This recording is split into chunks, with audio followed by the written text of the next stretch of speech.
A couple of days ago, I did a story time where this Black woman named Sharon of Code with Sharon reached out to me because one of her interns had reached out to a company, a podcast company, Fragile and Fraudster, I believe, F&F, reached out to them with an opportunity, a collaborative opportunity.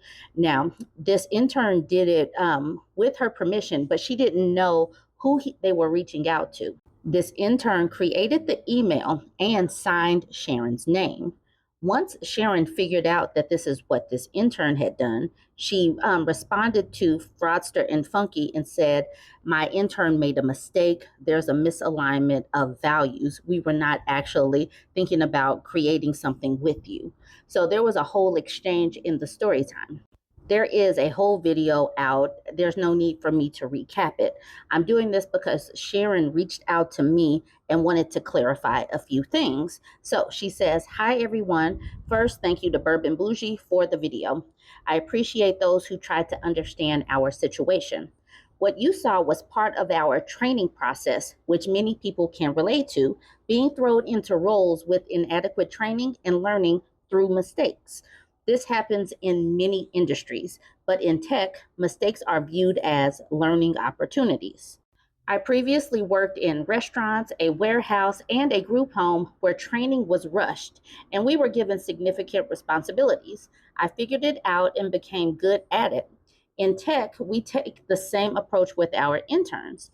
The email in question was part of our training to provide context. Mistakes in the email are okay as they are part of learning. They are interns. In sales, like the example of encyclopedia sales reps, the best learning happens on the job, in real time, and under pressure.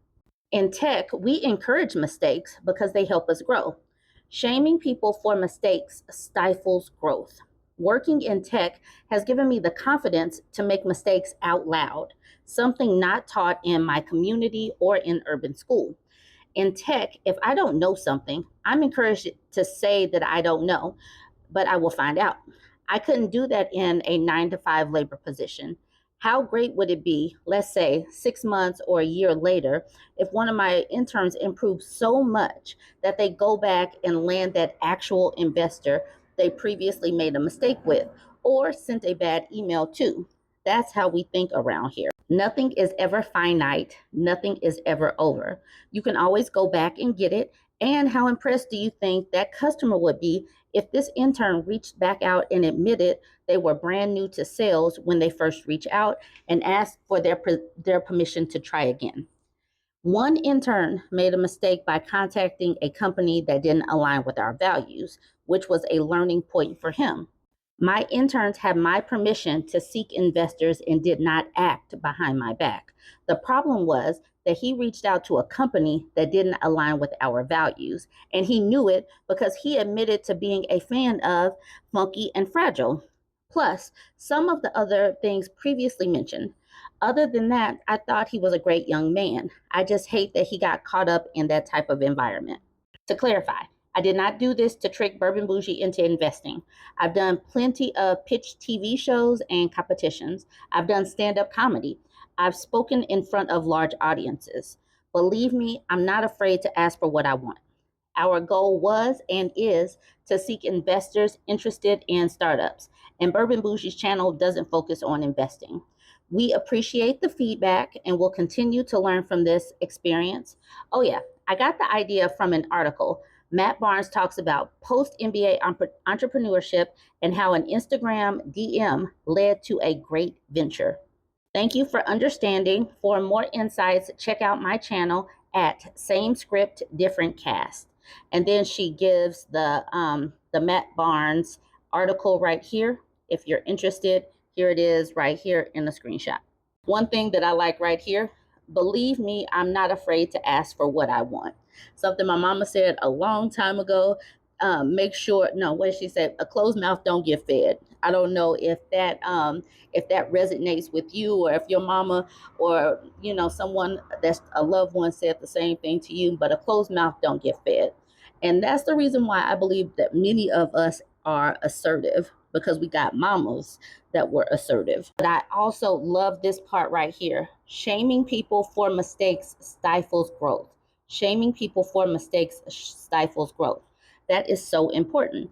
That's one of the reasons why I talk about having grace with people. That's the reason why I talk about these story times and knowing and understanding that they are cautionary tales. And where someone makes a mistake, it is a teaching tool where you can learn how to zig versus zag.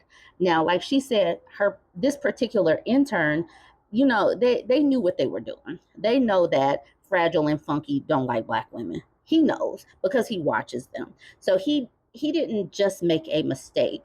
He made a very egregious mistake that would be hard to come back from, because you have to be kind of like lying to yourself and to Sharon to think that that was going to go through. On the other, but let's just say he were reaching out to a company that made sense, and he made a mistake and got that kind of feedback. This person could have grown and come back from that.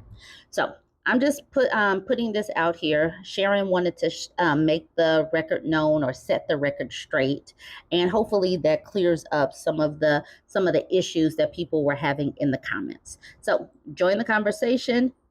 People read these comments. When people send out these story times to me, they are reading the comments.